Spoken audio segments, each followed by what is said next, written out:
қироати шоҳасари аллома бобоҷон ғафуров тоҷикон.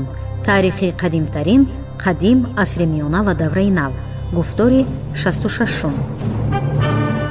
اثری تاجیکان شعله‌ای بود که به صحیفه‌های تاریک و فراموش گشته تاریخ ملت تاجیک روشنی انداخته، پدیده‌های خودشناسی و افتخار ملی را تکمیل داد. پرزیدنت جمهوری تاجیکستان امامعلی رحمان.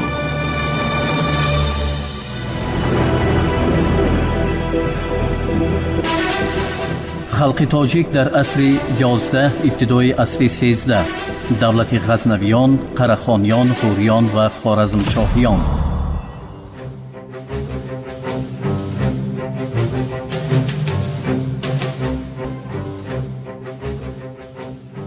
تاریخ سیاسی. مبارزه بی‌ثمر ابو ابراهیم منتصر برای از نو برقرار نمودن حاکمیت سامانیان.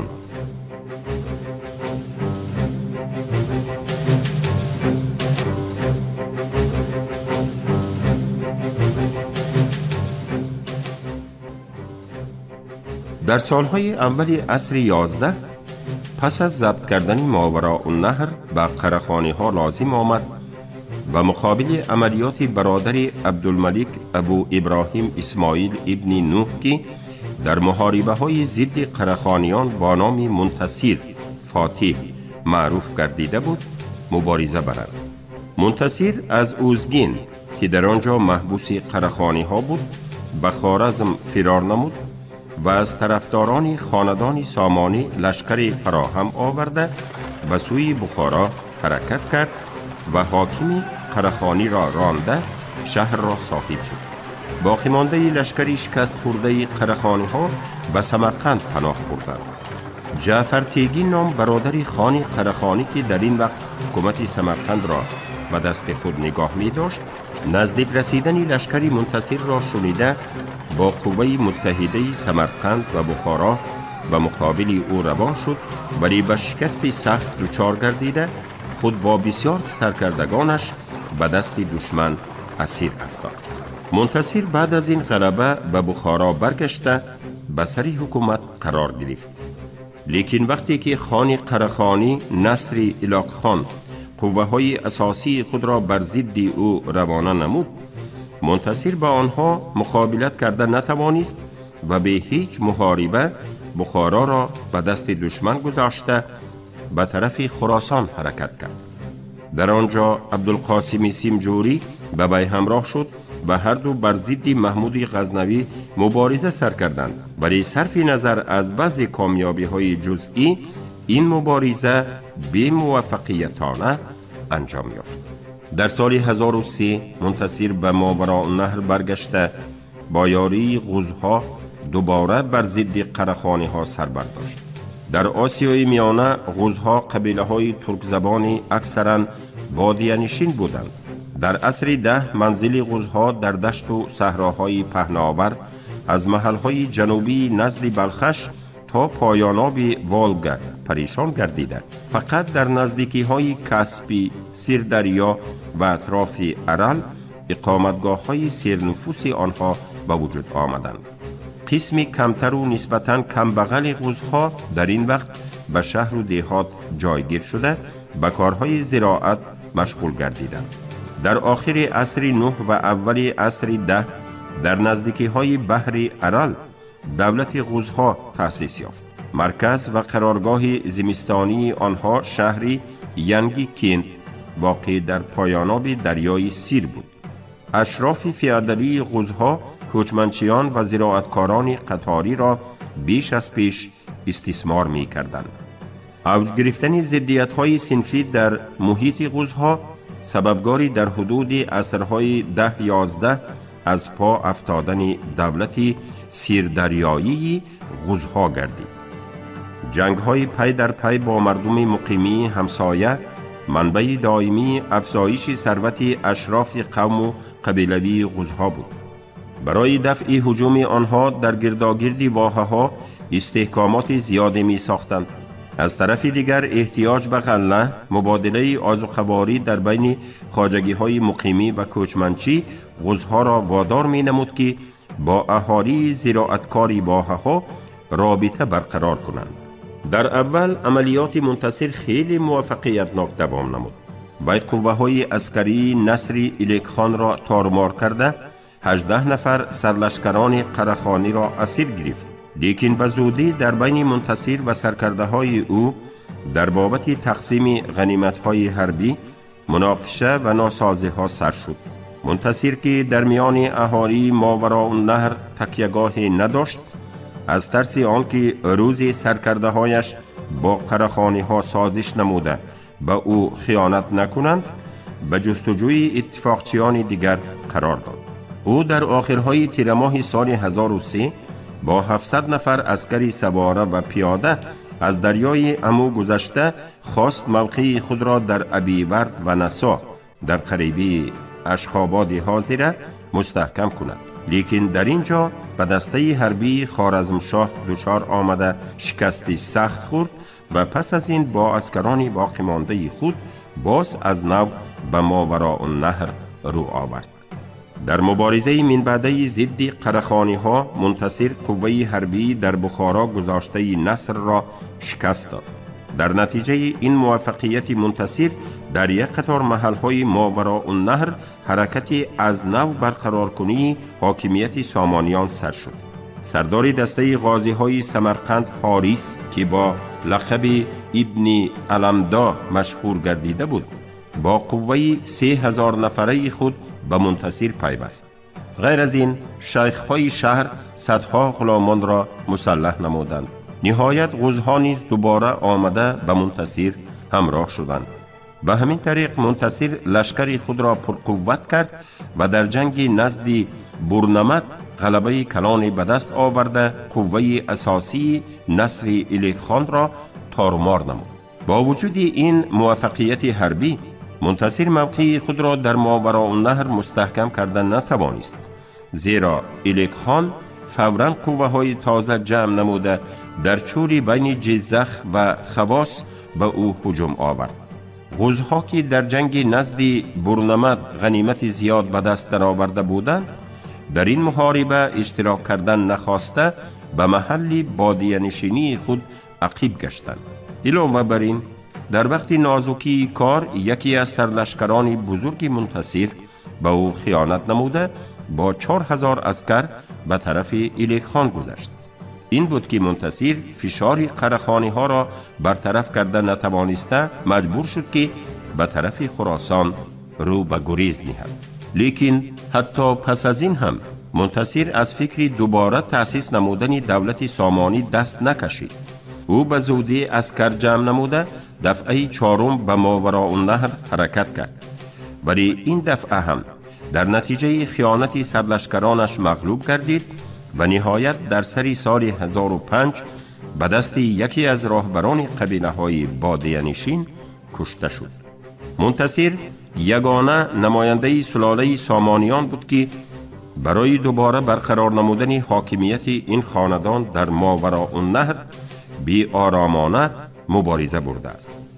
ولی از بس که سامانیان از زمینه‌های سیاسی و اقتصادی خود محروم گردیده، از طرف گروه‌های اساسی اهالی پشتیبانی نمی‌دیدند، کوشش و فعالیت شخصی منتصر هیچ یک نتیجه نبخشید. پس از مرگ منتصر، مبارزه برای تقسیم میراث دولت سامانی فقط در بین محمود غزنوی و قره‌خانیان دوام می‌کند. خلق تاجیک در عصر 11 ابتدای عصر 13 دولت غزنویان، قره‌خانیان، غوریان و خوارزمشاهیان. دوره همچون یک مرکز سیاسی سر برداشتن غزنین هنوز از اولهای نیمه دوم عصر 10 سر می شود.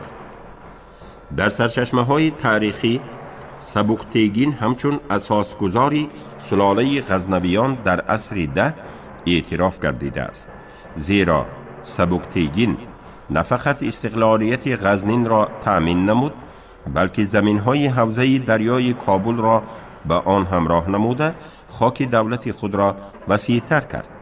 علاوه بر این به عوض کمکی که به امیر سامانی نوحیدو رسانیده بود، حاکمیت خراسان نیز به اختیار او گذشت. سبکتیگین در سال 997 وفات نمود. محمود غزنوی که پسر بزرگی او بود وارث قانونی حساب می شد، لیکن سبکتیگین در وقت کسلی خود پسر خردش اسماعیل را ولیعهد اعلان نمود. به این طریق پس از وفات او اسماعیل به تخت نشست، اما حکمرانی او زیاده از 7 ماه دوام نکرد. در مملکت سرکشی و اسیان‌های فیادالان محلی بر ضد حاکمیت مرکزی قوت گرفت. محمود از این وضعیت استفاده نموده با قوه لشکر به غزنین روان شد و اسماعیل را شکست داده سلطنت را به دست خود گرفت. وقتی که در سال 999 دولت سامانی از طرف شمال به هجوم قره‌خانی‌ها دچار گردید، محمود هم از طرف جنوب به مقابل سامانیان برخاسته تمام خراسان را به تحت تصرف خود درآورد. از طرف خلیفه بغداد شناخته شدن سلطنت محمود و به او داده شدن لقب‌های افتخاری اساس حکمرانی محمود را خیلی مستحکم نمود. در سال 1002 محمود سیستان را اشغال کرد. اولها دریای امو همچون سرحدی بین غزنویان و قره‌خانیان مقرر گردیده بود. سال 1008 در ناحیه بلخ محاربه شدیدی در میان قشون‌های غزنوی و قره‌خانی به عمل آمده با غلبه کامل محمود انجام یافت. این حالت موقع محمود را در تمام خراسان مستحکم نمود. در ایام حکومتداری محمود 998-1030 دولت غزنوی به اقتدار بزرگ صاحب گردید. سلطان محمود غزنوی از سال 1002 تا سال 1026 بیش از 15 مراتب به هندوستان لشکر کشید. اصلی مقصد از این جنگ هایی که در تحت شعار غزوات برده می شدند فقط غارت کردن هندوستان و به دست درآوردن ثروت‌های این سرزمین بود. همه این لشکرکشی های محمود غزنوی برای خلق هندوستان خرابی و بدبختی های از حد زیاد آورد. سربازان او اهالی را تاراج می کردند، یادگاری های گرانبهای تاریخی را نیست و نابود می نمودند. محمود نه تنها شهرها را ویران کرده به یغما می برد، بلکه نسبت به اهالی نیز از هیچ گونه وحشانیت روی نمی گردانید. مثلا او در سال 1019 پس از اشغال کردن قلعه مهاون یا خود ماهابان به سبب آنکه حاکم قلعه پیش از آمدن وی گریخته است، تمام ساکنان آن را قتل عام نموده بود. سلطان محمود در لشکرکشی سال 1019 علاوه به جواهرات و دیگر ثروت فراوان 350 فیل و 57,000 غلام به غزنین آورد. چنانکه سرچشمه‌های تاریخی قید می‌کنند مقدار اسیران آورده محمود تا درجه زیاد بود که بناهای موجوده شهر کفایه نکرد و برای جایگیر کردن آنها به ساختمان بناهای مخصوص شروع نمودند. در سالهای 1010-1011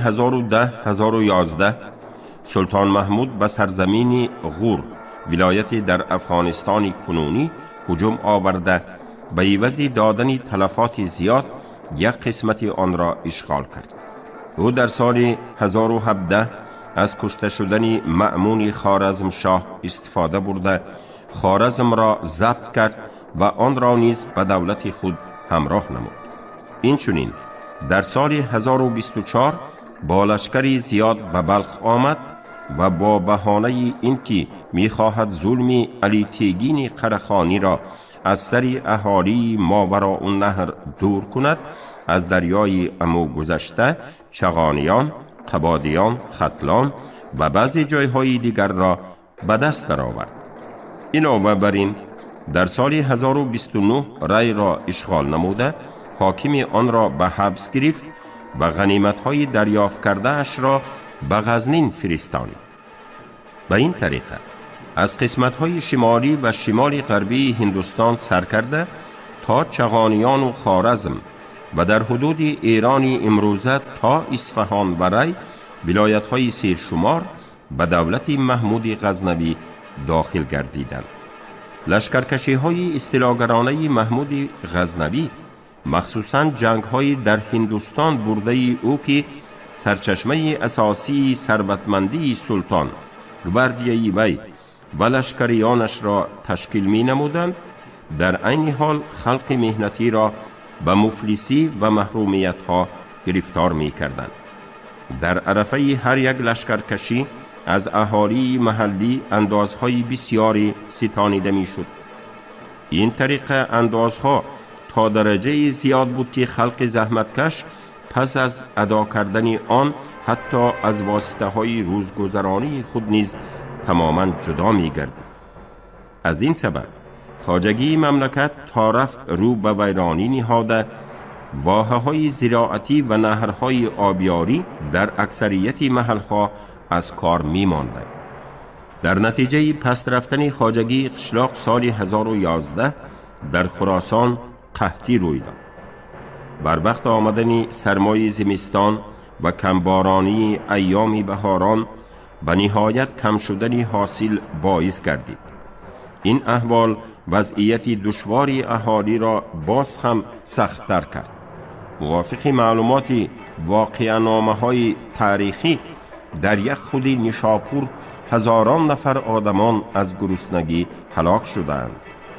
با وجود آنکه بعضا در نیشاپور تا 400 من غله به فروش نرفته در بازار میماند، لیکن اهالی تا اندازه قشاق شده بود که برای خریدن آن اقتداری نداشت. در سال قحطی مردم سگ و گربه ها را کشته می‌خوردند و در بعضی جایها حتی گوشت آدمخوری هم به عمل آمده بود. محمود غزنوی برای از گرسنگی و مرگ خلاص کردن اهالی خراسان تمام وسیله و امکانیت ها را داشت، ولی در این باره هیچ یک چاره قطعی ندید و فقط برای نمود به حاکم خراسان امر داد که به کمبغلان یک مبلغ ناچیزی کمک پولی رساند. سلطان محمود گاها بعد از لشکرکشی های نوبتی خود به عمران و آباد نمودن پایتخت خود مشغول می شد که مسجد و مدرسه مشهور غزنین از جمله بناکاری های اوست. لیکن ساخته شدن هر یک عمارت به سر اهالی محرومیت و مصیبت های زیاده می آورد. تخت سنگ مرمر و دیگر سنگ های پرقیمتی که در طاقها و صحن مسجد جامع غزنین کار فرموده شده اند، چه نوعی که سرچشمه ها خبر می دهند، همه از جاهای دوردست با قوه خلق کشانیده شده بودند. حتی خراجات هر ساله باغ دلکشای محمود که در بلخ واقع گردیده بود کاملا از طرف اهالی این شهر ادا کرده می شد. محمود تمام اهالی مملکت را به دو گروه به قوه های مسلح و خلق عادی تقسیم می کرد. او به عسکران ماهانه می داد و به عوض این از آنها طلب می نمود که همه گونه امری او را با صداقت اجرا کنند و برای اینکه گویا خلق مملکت را با قوه عسکری خود از هجوم دشمنان خارجی محافظه می کند، از اهالی عادی زحمتکش هم طلب می کرد که هر یک فرمان او را بی گفتگو بجا آورند و علاوه بر این اندازهای دولتی را ادا کرده ایستند. سلطان محمود مرد خیلی خسیس و در مسئله جمع کردن مال و ثروت به غایت حریص بود. او آن همه ثروتی که از هندوستان و دیگر گوشه و کنارهای مملکت با راه‌های گوناگون جمع کرده بود در خزینه نگاه می داشت. مورخ عصر 15 میرخان در دلیل خسیسی و حرص و آز محمود غزنوی چنین حکایتی عجیبی را آورده است.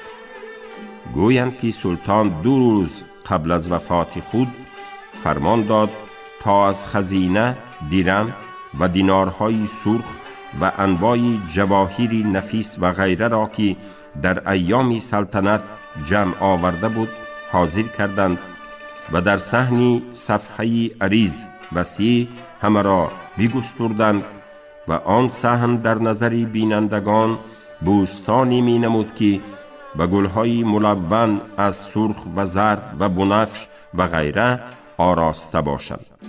سلطان به چشم حسرت در آنها می نگریست و زار زار می گریست و بعد از گریه زیاد بفرمود تا همه را به خزینه بی بردند و فلوس از آن همه جنس و نقد به مستحق نداد، با آنکه می دانست که در آن 2 روز جان شیرین به 100 تلخی خواهد داد.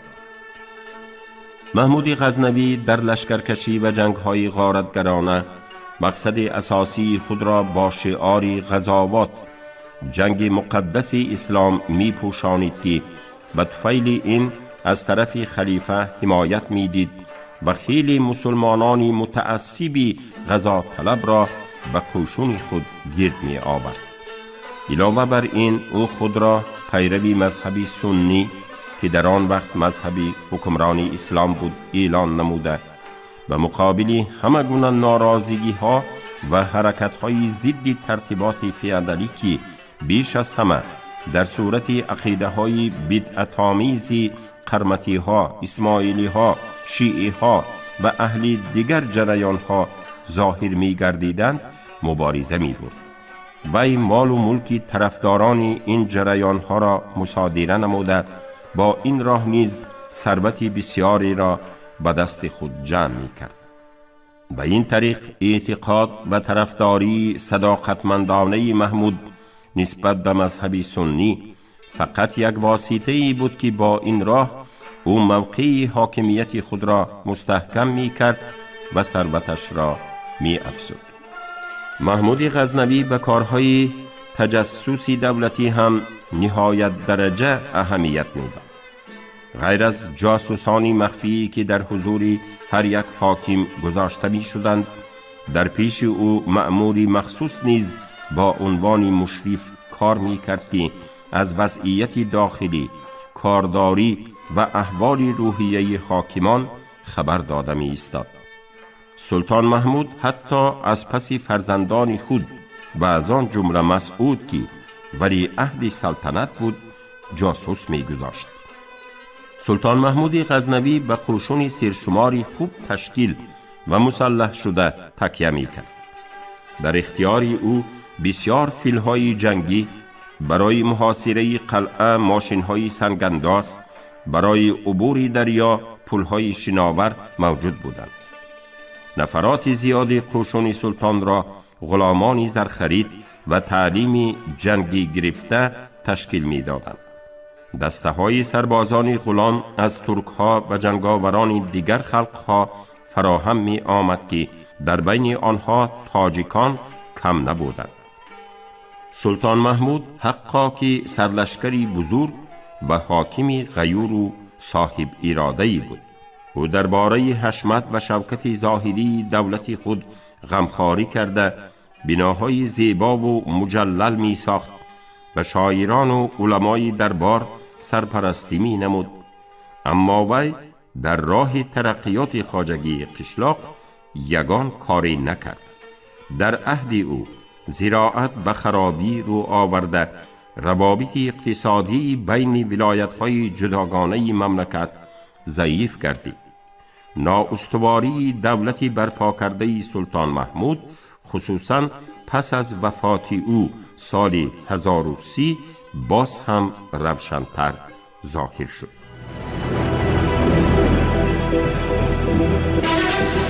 خلق تاجیک در عصر 11 ابتدای عصر 13 دولت غزنویان، قره‌خانیان، غوریان و خوارزمشاهیان، سلجوقی ها و سقوط دولت غزنویان. یک گروه عملداران عالی مقام دربار غزنوی با سرداری حاجب به وصیت سلطان محمود عمل نموده پسری خردی او محمد را به تخت نشاندند. ولی پسری بزرگی وی مسعود از این حال با خبر شده به مقابل محمد سر برداشت. مسعود به چشمان محمد میل کشیده او را با فرزندانش در قلعه حبس کرد و سلطنت را به دست خود گرفت. در دوره حکمداری مسعود 1030-1041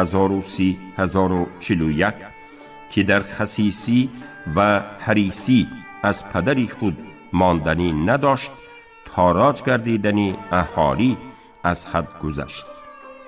حاکمان ولایت‌های جداگانه به واسطه رشوه‌گیری و اندازهای غیر قانونی خلق را تماماً خانه خراب می نمودند.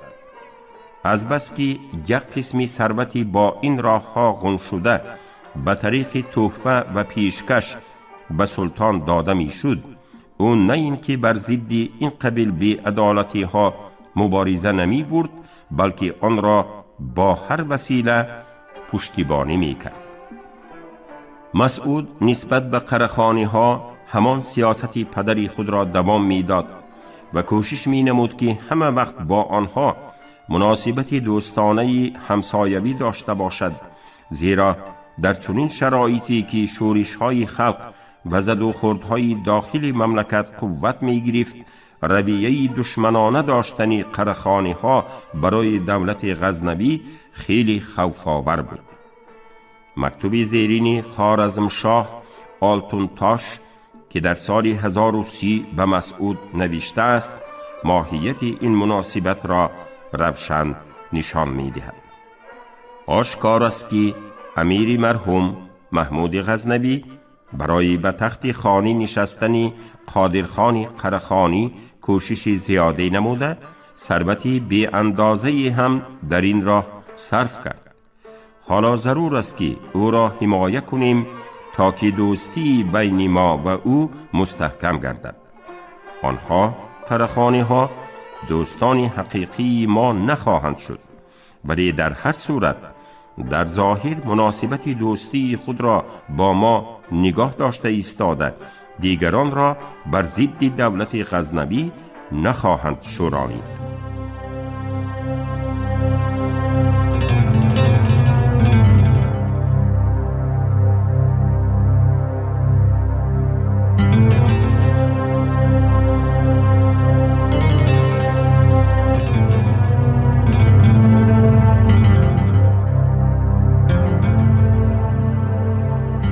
شما گفتاری 66 رو از کتاب علامه باباجون غفورов تاجیکان شنیدید. عبدالرشید خوجامقулов خوند. کارگردان شیرعلی نغزلی.